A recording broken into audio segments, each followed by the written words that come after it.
Oke, baik. Assalamualaikum warahmatullahi wabarakatuh. Perkenalkan nama saya Doni Amanullah Putra Rahman dengan NIM A11 2023 15426.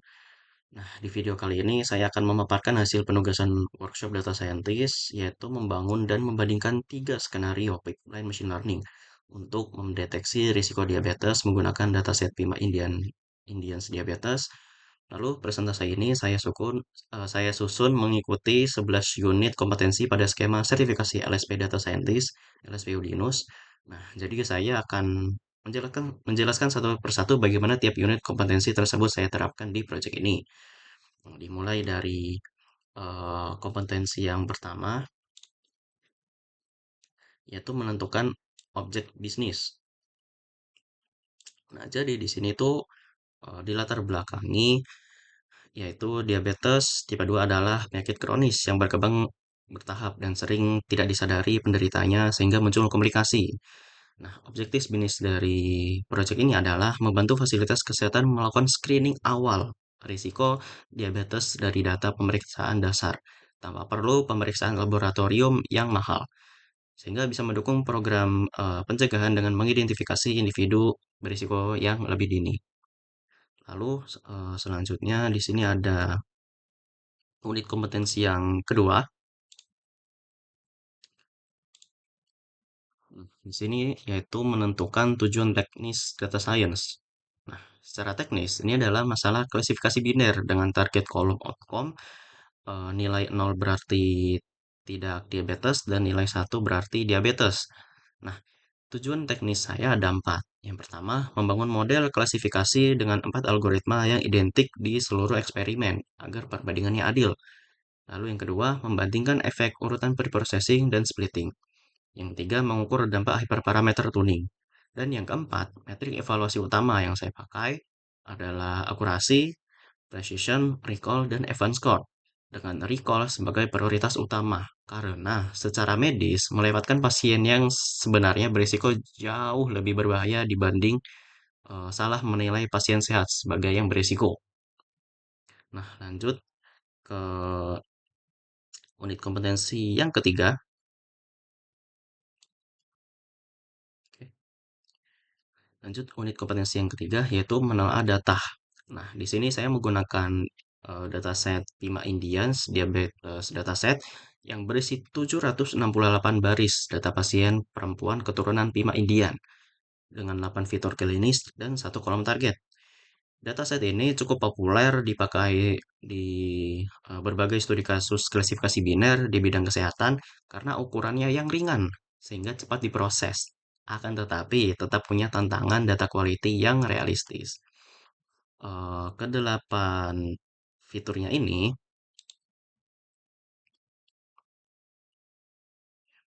kedelapan fiturnya ini adalah pregnancies atau jumlah kehamilan, glukos atau konsentrasi glukosa plasma, blood pressure atau tekanan darah, thickness yaitu ketebalan lipatan kulit, lalu insulin yaitu kadar insulin, BMI atau indeks massa tubuh, diabetes predict function yaitu skor yang merepresentasikan riwayat, dan yang terakhir age atau usia. Dan kolom target yang bernama outcome yang bernilai 1 jika pasien terdiagnosis diabetes dan 0 jika tidak. Lalu lanjut, di sini saya pastikan tidak ada nilai kosong secara eksplisif. Semua kolomnya itu terisi penuh 768 baris dan semuanya bertipe numerik, baik integer maupun float. Nah, tapi di sini jangan disimpulkan datanya itu udah bersih ya. Karena nanti di tahap validasi saya menemukan masalah lain yang tersembunyi di balik angka-angka ini. Nah, lanjut eh, di bagian distribusi kelas target, sekitar 65% pasien berlabel tidak diabetes dan 35% berlabel diabetes. Ya, mungkin di sini ya, sedikit ketimpangan, tapi itu tidak terlalu ekstrim sehingga masih bisa ditangani tanpa teknik resampling khusus untuk yang saat ini.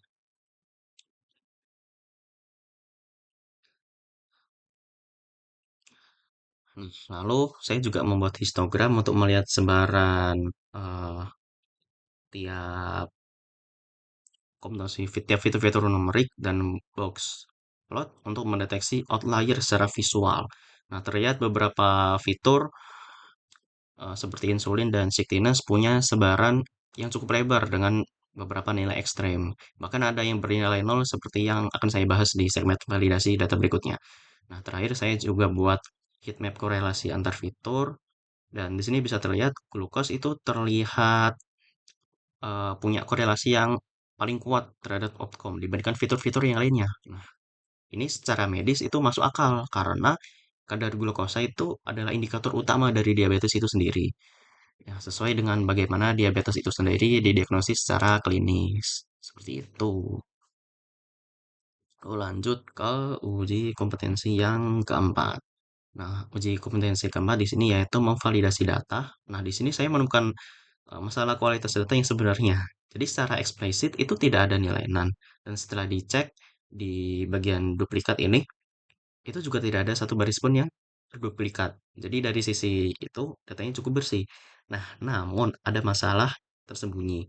Jadi di kolom, nah, jadi di kolom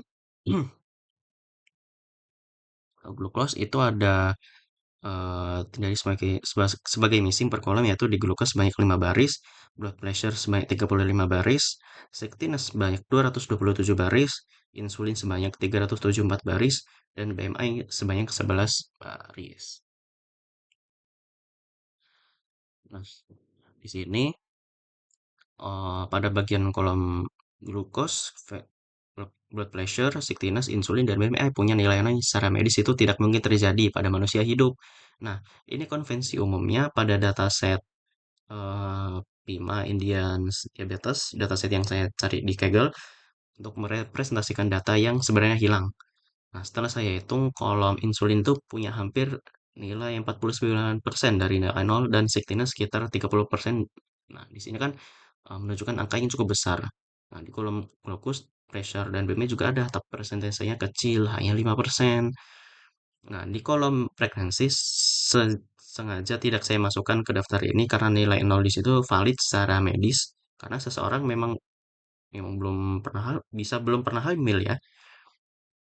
Saya tandai kelima kolom yang bermasalah ini itu sebagai missing value yang memiliki fungsi mark invalid sebagai persiapan untuk tahap pembersihan data selanjutnya. Lalu selanjutnya ke uji kompetensi yang kelima. Nah, uji kompetensi kelima ini yaitu menentukan objek data. Nah, di sini saya mendefinisikan unit analisisnya yaitu satu baris mewakili satu pasien, 8 kolom klinis saya jadikan fitur yaitu variabel X dan kolom outcome menjadi target ya dengan variabel Y. Nah, karena seluruh fitur pada dataset ini itu bersifat numerik, maka tidak ada kolom kategorikal bertingkat seperti dataset lainnya. Maka seluruh 8 fitur akan dikenakan penanganan outlier dan fitur scaling secara seragam pada data berikutnya, tanpa perlu one hot encoding. Nah, lanjut ke unit kompetensi yang keenam. Nah, unit kompetensi yang keenam ini yaitu membersihkan data eh, dan juga ini saya lanjut dengan unit kompetensi ketujuh yaitu sekaligus mengkonstruksi data. Yaitu saya gabungkan dalam satu kelas bernama diabetes proses preprocessor karena keduanya itu saling berurutan dan lebih rapi jika dijadikan satu komponen yang bisa dipakai ulang di tiga eksperimen yang saya teliti ini. Nah, kelas ini itu menggunakan tiga langkah yang wajib pada tugas ini. Yang pertama, penanganan missing value itu dinilai yang tadi sudah ditandai sebagai NaN dan akan diimputasi sebagai median dari masing-masing kolom. Lalu yang kedua, penanganan outlier, yaitu menggunakan kode AQR capping. Nah, jadi nilai yang berada di luar rentang kuartil pertama itu di minus 1,5 sampai kuartil ketiga itu di plus 1,5. Nah, terus bakal dipangkas ke batas tersebut. Jadi bukan dihapus ya. Lalu yang ketiga itu fitur scaling, menggunakan standarisasi z-score supaya seluruh fitur itu punya apa ya? Punya skala yang sebanding dengan rata-rata 0 dan standar deviasi 1. Yang membuat kelas ini unik adalah saya desain menggunakan pola speed. Di sini saya menggunakan desain pola fit dan transform seperti transformer di scikit-learn dan metode fit yang dipanggil seluruh statistik, terus median, batas outlier, mean, dan standar deviasi. Habis itu dihitung dan disimpan. Nah, baru setelah itu metode eh, transformnya, nih, setelah metode transformnya itu bisa dipanggil berkali-kali menggunakan statistik yang sudah tersimpan tadi. Nah, desain seperti ini itu bisa menjadikan kunci pembeda antara eksperimen yang pertama, yang kedua. Nah, ini kan saya jelaskan di segmen berikutnya.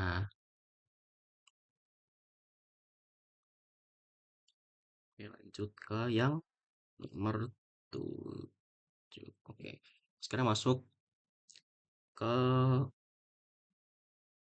kompetensi 8. Karena bagian kompetensi ini itu sudah saya jelaskan ya tadi ya. Sini menggunakan decision tree, random forest, XGBoost, dan like GBM. Nah, di sini sudah mulai ada perbedaannya ya. Nah, di sini saya itu merancang tiga skenario. Yang pertama itu split dulu, lalu baru pre-processing. Lalu yang kedua pre-processing dulu, baru split. Lalu yang ketiga split dulu, tapi menggunakan split dulu, terus pre-processing, baru menggunakan hyperparameter tuning yang menggunakan Optuna. Nah, pada eksperimen saya yang pertama ini itu saya sebut split first. Jadi datanya itu dibagi menjadi train dan data test terlebih dahulu, baru di processing. Lalu yang eksperimen yang kedua itu pre-processing dulu, baru sebelum dibagi menjadi data train dan data test. Nah, ini secara teori beresiko data leakage ya, karena statistiknya itu pre-processing seperti median dan batas outlier itu ikut melihat data test. Nah, terus yang ketiga, ini alurnya sama seperti eksperimen yang pertama, akan tetapi ditambah hyperparameter tuning yang otomatis menggunakan Optuna sebelum training model. Jadi skenario ketiga inilah yang menjadi pipeline eksperimen terbaik pada proyek saya. Dan akan saya bahas lebih dalam. Jadi habis ini saya akan fokus ke eksperimen ketiga karena ini yang terbaik ya.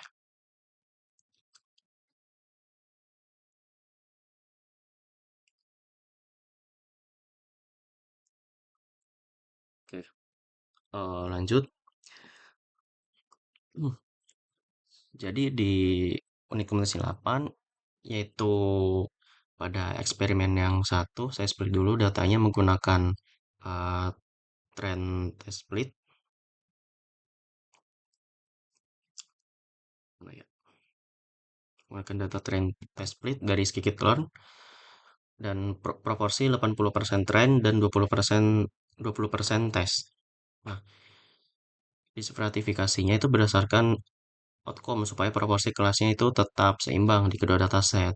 Nah, jadi ini itu penting karena kalau tidak di distratifikasi maka ada risiko subset trend atau tes kebetulan punya proporsi kelas yang jauh berbeda dari data aslinya. Nah, saya juga menetapkan random state yang sama di seluruh eksperimen. Kenapa? Karena supaya hasil pembagian datanya itu bisa direproduksi ulang dan dibandingkan secara adil. Nah, setelah split itu baru saya melakukan diabetes preprocessor. Saya panggil menggunakan XFIT dan pada Xtrend yang raw itu menjadi mediasi imputasi pada batas layar dan parameter scaling. Jadi semuanya itu murni dihitung dari data latih. Terus yang eksperimen yang eh, waduh, eksperimen kedua ini itu saya panggil fit pada seluruh X sebelum data di split. Nah,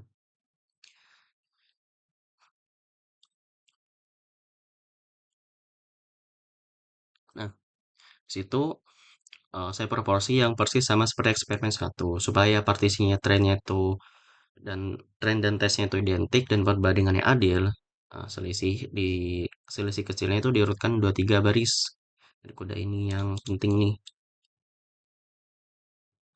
Nah, karena simulasikan skenario data leakage yang sering tidak disadari pemula dalam praktik praktik data science, jadi sekilas kelihatan seperti perbedaan sepele, tapi dampaknya validitasnya, evaluasinya itu bisa signifikan perbedaannya.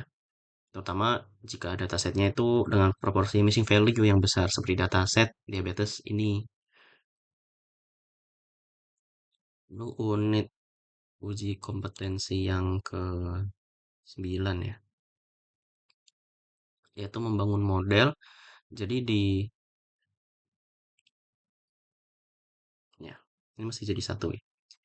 Jadi unit kompetensi yang ke-9 itu membangun model. Jadi di kedua eksperimen ini saya menggunakan, yang di ketiga eksperimen ini saya menggunakan empat algoritma yang sama yaitu decision tree, terus random forest, XGBoost, dan LGBM. Nah, di LGBM ini saya tambahkan sebagai algoritma yang keempat dari ketentuan yang diberikan karena saya nilai, karena menurut saya ini cocok untuk karakteristik dari dataset ini yang fitur numerik murni, terus ukuran datanya juga ringan dan like HBM itu setahu saya punya kontrol yang baik buat regulasi yang cukup granular untuk menekan overfitting dibandingkan XGBoost yang versi standar.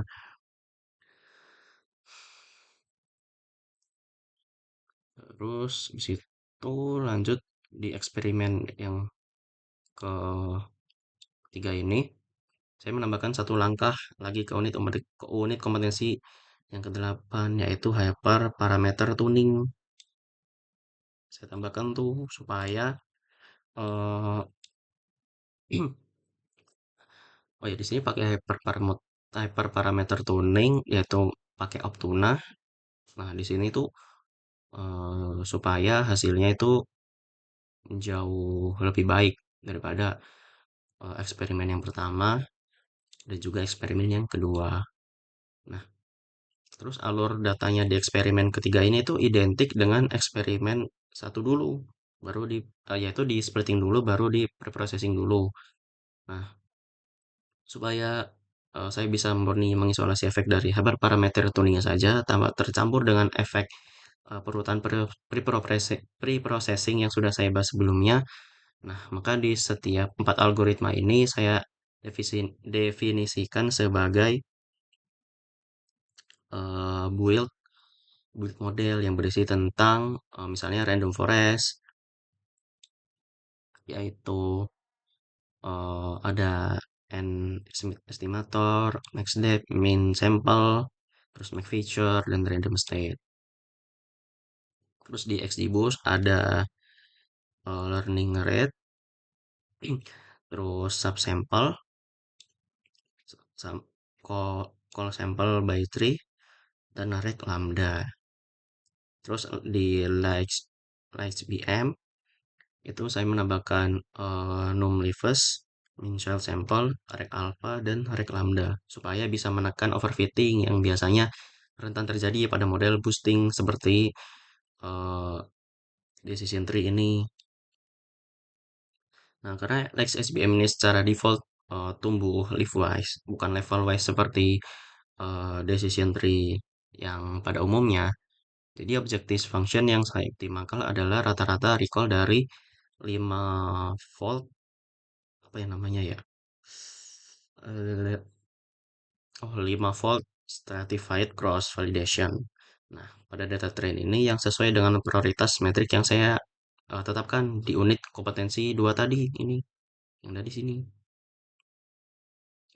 Nah, jadi saya itu juga mencatat eh, ROC-nya, terus juga mencatat F1 score-nya sebagai informasi yang tambahan di setiap trial. Ya, meski tidak dijadikan target optimasi utama, jadi saya jalankan 30 trial percobaan untuk setiap algoritma. Nah, jumlah ini saya pilih sebagai kompromi antara kualitas hasil tuning dan waktu komputasi, mengingat saya menjalankan proses ini untuk 4 algoritma sekaligus. Nah, setelah tuningnya itu selesai, sorry, di sini. Setelah tuningnya itu selesai, saya bandingkan recall hasil cross validation-nya. Dan sebelum dan sesudah tuning dalam tabel tuning summary DF. Mana ya? Di sini lah. Nah, terus hasilnya itu ya hampir sama semua algoritma yang mengalami peningkatan, terus apalagi model ensemble ya, kayak Random Forest, XGBoost, LazyBM yang memang sudah punya ruang hyperparameter lebih kaya dibandingkan Decision Tree yang yang parameternya itu tunggal, jadi jauh lebih terbatas. Terus yang ke-9, sorry, sekarang unit kompetensi yang ke-10 ya. Ini kan ada, saya kan buat sekaligus nih. Ada 8, 9, 10 jadi satu. Tadi membangun skenario model sudah dijelaskan, bangun model sudah dijelaskan. Nah, lalu selanjutnya mengevaluasi hasil permodelan.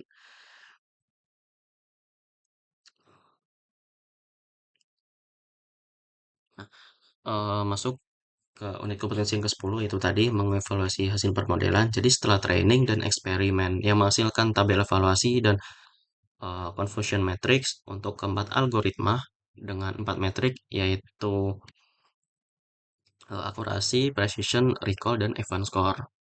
Nah, ini saya cetak lengkap dengan classification report dari Skikit-learn. Nah, di eksperimen yang pertama, eksperimen yang pertama eh di atau yang split dulu baru di preprocessing itu model terbaiknya itu XGBoost dan LJBM. Ya. Nah, dengan recall dengan kisaran 0,61 sementara random forest yaitu 0,59 dan decision tree paling rendah yaitu 0,54. Ini masuk akal karena decision tree itu cenderung lebih mudah overfitting atau underfitting. Astagfirullah. Maaf, cenderung overfitting atau underfitting dibandingkan model ensemble. Lalu di eksperimen yang kedua ini, itu kan melakukan preprocessing dulu, baru splitting data. Nah, hasilnya itu sedikit berbeda. Jadi bukan identik dengan eksperimen yang pertama ya, karena seperti yang saya jelaskan tadi, di bagian kolom insulin dan siktinus yang punya proporsi missing value besar membuat median imputasinya sensitif terhadap subset data yang dipakai untuk menghitung. Jadi akurasi rata-ratanya itu justru turun, ya turun tipis sih dibandingkan eksperimen yang pertama. Nah, terus di eksperimen yang ketiga ini, setelah dituning pakai Optuna, XGBoost itu naik nih dibandingkan yang sebelumnya. Jadi model yang recall-nya itu paling tinggi ya. Di sini bahasanya recall. Nah, di antara seluruh 12 kombinasi yang saya coba yaitu dengan 0,6481 dengan akurasi 0,7532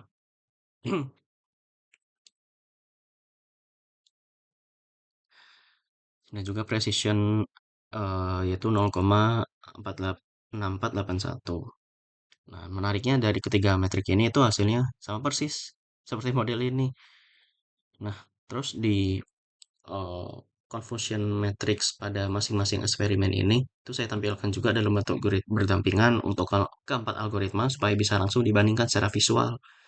Nah, jadi confusion matrix ini tuh membantu dalam melihat langsung berapa banyak pasien diabetes yang berhasil terdeteksi versus yang terlewat oleh model.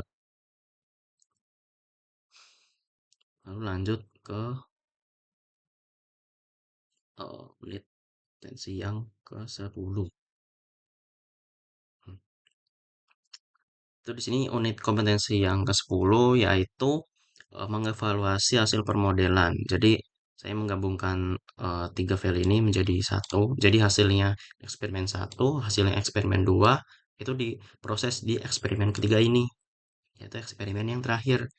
Nah, jadi di sini saya menggabungkan dari ketiga yang hasil notebook tadi menjadi satu tabel besar berisi 12 kombinasi ini, yaitu 4 algoritma dikali 3 eksperimen, lalu saya visualisasikan dalam grafik batang berkelompok untuk keempat metrik sekaligus nih. Ada akurasi, ada precision, ada recall, ada F1. Nah, terus habis itu secara rata-rata per eksperimen di eksperimen yang ketiga ini, oh ya ini ada sedikit keterangan ya. Ini yang biru itu eksperimen pertama, lalu yang oranye eksperimen kedua, dan yang hijau eksperimen ketiga.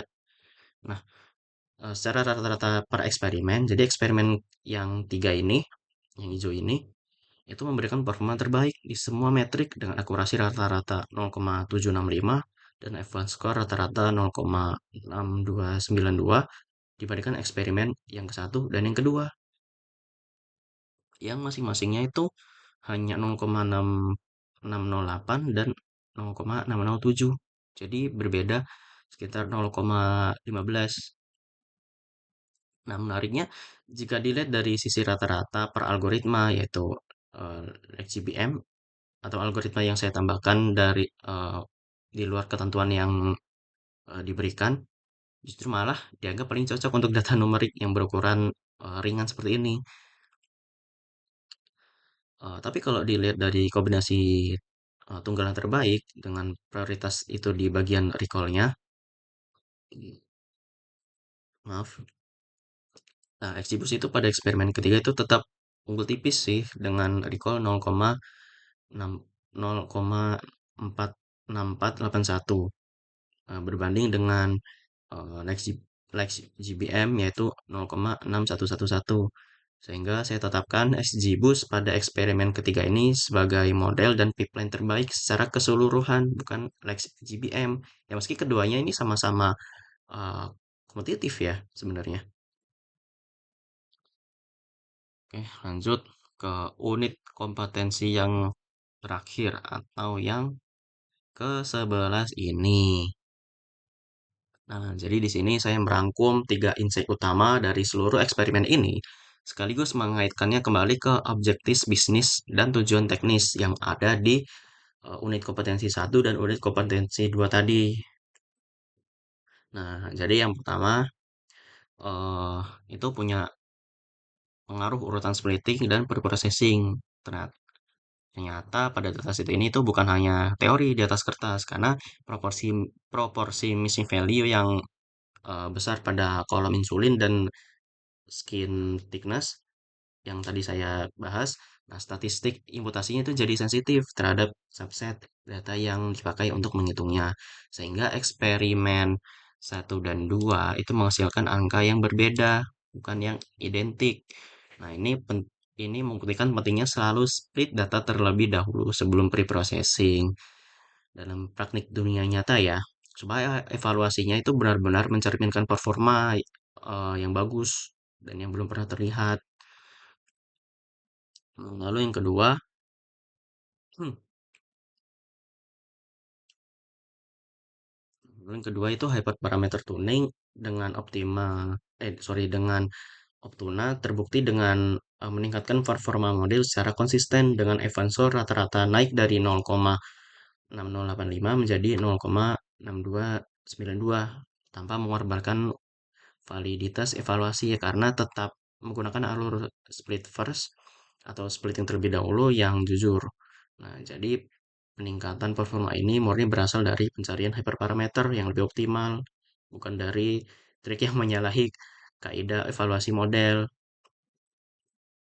Nah, lalu yang ketiga, penambahan dari hmm, lalu yang ketiga, penambahan dari algoritma LHBM terbukti menjadi keputusan yang tepat yang saya ambil sesuai dengan arahan tugas untuk menambahkan algoritma yang cocok dengan karakteristik dengan datasetnya yang performa itu sangat kompetitif, bahkan menjadi terbaik secara rata-rata Evans score dari lintas ketiga eksperimen ini, yaitu 0,6388. Nah, mengungguli XGBoost dan Random Forest. Nah, tapi meski begitu, saya tetap melaporkan secara jujur bahwa XGBoost pada tahap eksperimen yang ketiga ini itu tetap menjadi yang unggul tipis sebagai model tunggal terbaik berdasarkan recall eh, berdasarkan recall terus metrik prioritas utama pada proyek ini dengan selisih sekitar 0,03.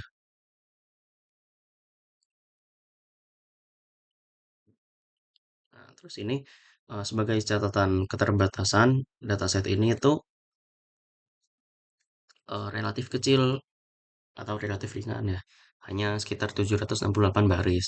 Sehingga hasil evaluasi bisa sedikit bervariasi tergantung random state-nya tadi. Nah, terus yang dipakai saat splitnya tadi itu. Nah, terus kelas targetnya juga sedikit tidak seimbang, sekitar 65% dibanding 35% yang belum saya tangani dengan teknik resampling seperti smote atau class weighting. Nah, ini bisa jadi pengembangan saya untuk berikutnya. Mengingat recall yang masih kisaran 0,6, kemungkinan besar juga dipengaruhi oleh imbalance ini. Nah, rencana tindak lanjut lainnya termasuk menambah jumlah trial of tuna yang pencarian hyperparameter yang lebih luas, serta validasi eksternal pada data screening kesehatan yang real sebelum model ini layak dipakai untuk mengambil keputusan klinis yang sesungguhnya. Nah, oke mungkin cukup sekian presentasi saya mengenai penerapan 11 unit uji kompetensi LSPU Dinus di bidang data scientist pada kasus prediksi resiko diabetes. Nah, mulai dari menentukan objek, terus sampai review permodelan ini dan rencana tidak lanjut. Mungkin cukup sekian eh, presentasi dari saya ini. Kurang lebihnya mohon maaf. Assalamualaikum warahmatullahi wabarakatuh.